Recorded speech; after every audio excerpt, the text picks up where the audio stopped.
여러분은 요즘 해외 프리미엄 버거 하면은 어떤 브랜드가 가장 먼저 떠오르시나요? 줄 서서라도 먹어야 했던 쉐이크쉑, 고급 재료와 커스터마이징으로 승부하는 파이브가이즈, 매번 팝업 스토어마다 수백 명씩 줄을 세우는 인앤아웃까지. 사실 이들 브랜드는 단순한 수제버거를 넘어 대기업이 선택한 글로벌 브랜드 전략의 결과이기도 합니다. 쉐이크쉑은 SPC 그룹, 파이브가이즈는 한화갤러리아가 각각 들여온 브랜드로 한국 프리미엄 버거 시장은 이미 대기업 간의 전면전으로 번지고 있죠. 오늘은 대한민국 프리미엄 버거 시장을 대표하는 쉐이크쉑과 파이브가이즈, 그리고 늘 화제의 중심에 서 있는 인앤아웃까지 서로 다른 길을 걸어온 세 브랜드의 이야기, 전략 및 현재 근황까지 한 번에 알아보겠습니다.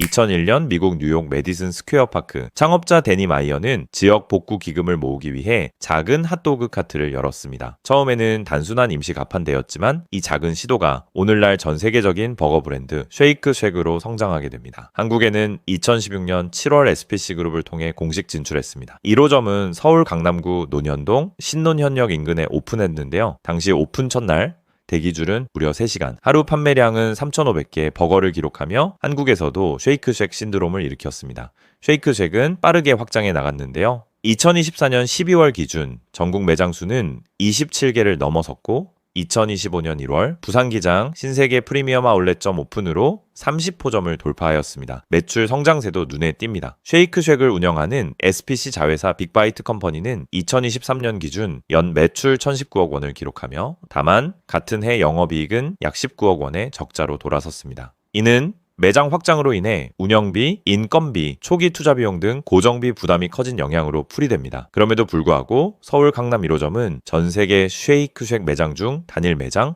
최고 매출을 기록한 적이 있을 만큼 세계적인 성공 사례로 손꼽히죠. 쉐이크쉑은 단순히 미국 본토의 맛을 그대로 옮겨오지 않았는데요. 한국 시장에 맞춰 고추장 치킨쉑, 서울식 불고기 버거, 막걸리 쉐이크 같은 로컬라이징 메뉴를 개발해 차별화를 꾀했고요. 매장별로 지역 특색을 반영한 한정 디저트 메뉴를 선보이며 한국 소비자들의 입맛을 사로잡았죠. 2023년 쉐이크쉑 한국사업부는 파리크라상에서 물적 분할되어 독립법인 빅바이트 컴퍼니로 새롭게 출범했습니다. 하지만 쉐이크쉑의 성장 과정이 항상 순탄했던 것은 아니었는데요. 오픈 초기부터 미국보다 왜 더 비싸냐는 가격 논란이 꾸준히 제기됐고 가성비가 떨어진다는 지적도 이어졌죠. 쉑버거 단품 6,500원, 세트 13,500원, 소비자들은 허세버거라며 비판했지만 SPC 측은 뉴욕 세금 포함 가격과 비슷하다고 해명했습니다. 반짝 인기대 장기 성장에 대한 의구심도 있었는데요. 한국 소비자는 가성비에 민감해서 곧 식을 것이다라는 전망도 있었죠. 결과적으로 쉐이크쉑은 꾸준한 매출 성장과 매장 확장으로 프리미엄 버거 시장 1위 자리를 지켰습니다. SNS 인증 문화, 뉴욕 감성, 그리고 꾸준한 로컬 메뉴 개발이 한국 시장에서도 통했다라고 볼 수 있죠. 한편 조용히 확고하게 존재감을 키워온 브랜드도 있습니다.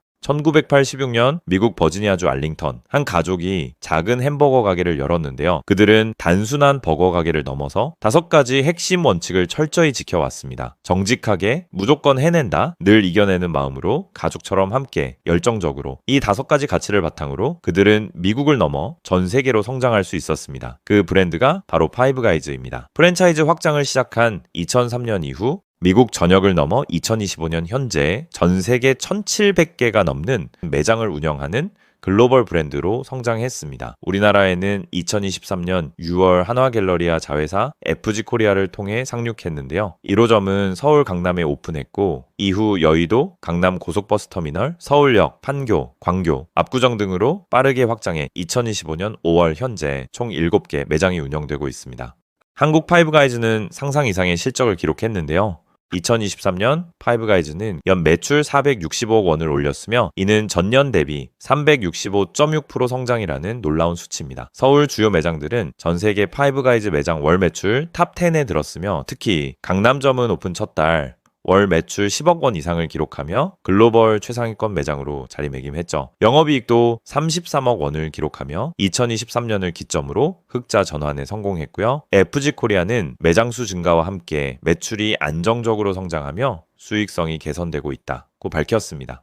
파이브가이즈는 단순히 미국 맛을 그대로 들여온 것이 아니었습니다. 신선한 재료와 고객 맞춤형 경험이라는 브랜드의 핵심 가치를 그대로 살렸죠. 감자튀김은 최근 일부 매장에서 미국산 감자를 혼용하기도 하지만 대체로 국내산 감자를 사용해 땅콩 기름에 바로 튀겨내는 신선한 스타일을 유지했고요. 버거 역시 15가지 무료 토핑을 원하는 대로 선택할 수 있어 나만의 버거를 만들 수 있는 재미를 더했습니다. 매장에 들어서면 바로 눈에 띄는 오픈 키친 운영을 통해 주방이 고객에게 투명하게 공개되는 구조를 만들었고, 주문을 기다리는 동안 무료 땅콩을 즐길 수 있는 작은 배려도 했죠. 이런 세심한 디테일 하나하나가 파이브가이즈를 프리미엄 버거 브랜드로 자리 잡게 만든 핵심 요인이 되었습니다. 물론 파이브가이즈도 완벽한 길만 걸어온 것은 아닙니다. 특히 오픈 당시 미국 본토보다 저렴하다고 홍보했지만 실제로는 치즈버거, 감자튀김, 음료 세트 기준 2만 원에서 3만 원대에 형성되어 미국보다 비싸다는 소비자 지적이 이어졌습니다. 높은 원재료비, 인건비, 임대료 등으로 인해 단기간 내 수익성 확보가 어렵다는 우려도 있었죠.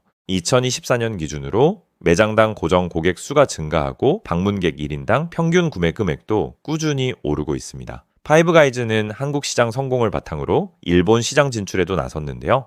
2025년 9월 일본 첫 매장 오픈 예정이며 향후 7년간 일본 내 20개 이상 매장 확장 계획이죠. 한국에서는 배달 서비스를 확대하고 지방 주요 도시로의 확장도 준비 중입니다. 비록 한국에는 아직 정식 매장이 없지만 프리미엄 버거 시장에서 큰 주목을 받고 있는 브랜드가 있습니다. 바로 1948년 캘리포니아 볼드윈 파크에서 시작된 인앤아웃인데요. 해리 스나이더와 그의 아내 에스더가 약 10제곱미터의 남짓한 작은 가게에서 처음 문을 열었습니다. 이들은 미국 최초로 양방향 스피커 박스를 활용한 드라이브 스루 시스템을 도입해 고객이 차에서 내리지 않고 주문하고 음식을 받을 수 있도록 했죠. 메뉴는 햄버거, 치즈버거, 감자튀김, 청량음료로 단출하게 구성했는데요. 신선한 재료와 품질 중심의 운영 철학이 빠르게 입소문을 타며 명성을 쌓아 나갔습니다. 창업 이후 인앤아웃은 단 한 번도 프랜차이즈 사업 및 미국 동부 시장을 허용하지 않았는데요. 모든 매장을 100% 직영으로 운영하며 본사가 직접 품질과 서비스를 관리해왔죠. 이런 고집스러운 운영 방침 덕분에 인앤아웃은 캘리포니아를 중심으로 서서히 세를 넓혀갔고 1992년에 이르러서야 처음으로 캘리포니아를 벗어나 라스베이거스의 지점을 열게 됩니다. 2023년 기준으로 인앤아웃은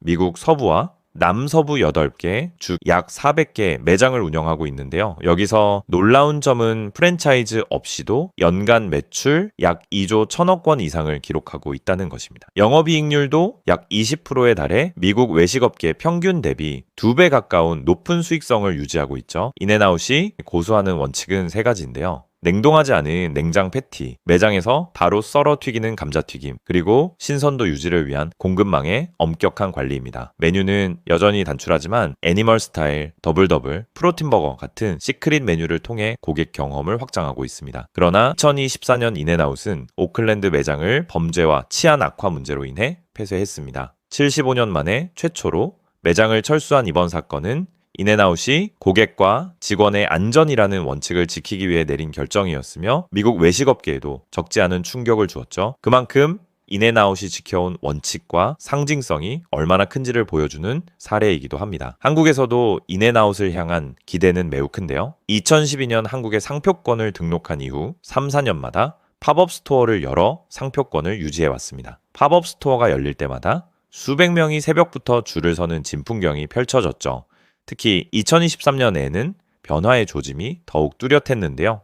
인앤아웃 운영진이 한국을 직접 방문해 롯데백화점 등 대형 유통사들과 정식 매장 진출을 위한 논의를 진행했다는 보도가 나왔죠. 업계에서는 국내 유통사들이 높은 조건을 제시하며 인앤아웃 유치에 적극적으로 나선 것으로 알려졌으나 롯데백화점 등 주요 유통사들은 공식적으로 논의 사실을 부인했습니다. 만약 인앤아웃이 한국에 매장을 연다면 인앤아웃 철학을 세계로 확장하는 역사적 첫걸음이 될 가능성이 높습니다. 물론 인앤아웃의 한국 진출이 쉽지만은 않은데요. 가장 큰 이유는 직영점 운영 원칙에 있습니다. 프랜차이즈를 허용하지 않는 인앤아웃은 모든 매장을 본사가 직접 관리해야 하기에 해외 진출 시 인력 과 자본 부담이 상당히 크죠. 또한 인앤아웃은 냉장 패티와 생감자 등 신선한 재료를 매일 미국 서부 지역에서 당일 배송하는 체계를 유지해왔지만 한국까지 이를 그대로 적용하기는 물리적 비용적으로 쉽지 않은 상황이죠. 인앤아웃은 한국 소비자 입맛에 맞춰 메뉴를 변형하기보다는 기존 미국식 단일 메뉴 체계를 고수하고 있죠. 다양한 메뉴와 현지화를 중시하는 한국 외식 시장과는 다소 거리가 있고요. 또 하나는 그간 인앤아웃이 한국에서 열어온 팝업 스토어도 실제 매장 진출보다는 상표권 방어 차원에 가까웠다는 점이 한계로 지적되는데요. 정식 매장 오픈이 아닌 브랜드 권리 유지를 위한 제한적 활동에 그쳤던 셈입니다.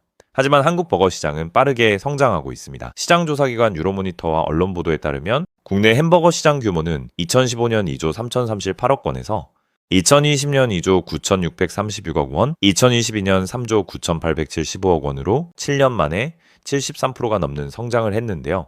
2023년 4조 1,000억 원 규모로 전년 대비 2%대 성장하였으나 2025년에는 5조 원 이상에 이를 것으로 예상되고 있습니다. 결국 한국 버거 시장은 빠르게 성장하고 있고 쉐이크쉑과 파이브가이즈는 그 가능성을 이미 입증했습니다. 이제 남은 건 하나, 인앤아웃이 과연 한국 시장에 첫 정식 매장을 열 수 있을지, 그리고 고집스러운 철학이 한국 소비자들에게도 통할 수 있을지, 이제 모두의 시선은 인앤아웃에 향하고 있습니다. 여러분이라면 프리미엄 버거를 고를 때 어떤 기준을 가장 중요하게 생각하시나요? 미국 오리지널의 정통 감성일까요? 아니면 한국식으로 현지화된 맞춤형 맛일까요?